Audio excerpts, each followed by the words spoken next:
ఓం సాయిరామ్. అందరూ ఎలా ఉన్నారు ఫ్రెండ్స్? అందరూ ఆ సాయినాథుని దయ వల్ల అందరూ బాగుండాలి, అందరూ సంతోషంగా ఉండాలి అని మనస్ఫూర్తిగా కోరుకుంటూ ఈరోజు వీడియోలోకి వెళ్ళిపోదాం ఫ్రెండ్స్. ఈరోజు బాబాగారు అయితే మన కోసం ఒక చక్కటి సందేశాన్ని తీసుకొచ్చారు. అది ఏంటో బాబాగారి మాటల్లోనే తెలుసుకుందాం ఫ్రెండ్స్. అప్పుడే పుట్టిన బిడ్డ స్వచ్ఛంగా పరమాత్మ స్వరూపుడై ఉంటాడు. అతని మనస్సు నిర్మలంగా ఉంటుంది. పెరిగి పెద్ద అవుతున్న కొద్దీ కామక్రోధాదులతో కలుషితమవుతూ ఉంటాడు.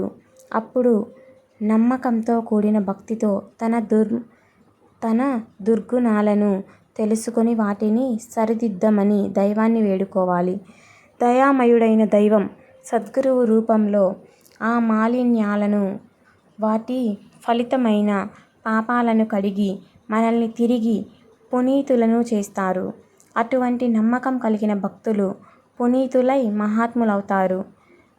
మామూలు వ్యక్తులే కాదు, ఋషులు, యోగులు కూడా ఎన్నోసార్లు మాయకు లోబడటం జరుగుతుంటుంది. వారు తిరిగి దైవానుగ్రహం వలన మాత్రమే మాలిన్యాల నుండి బయటపడగలుగుతారు. ఈరోజు మన వీడియో నచ్చితే ఒక చిన్న లైక్ చేయండి ఫ్రెండ్స్. ఓం సాయిరామ్.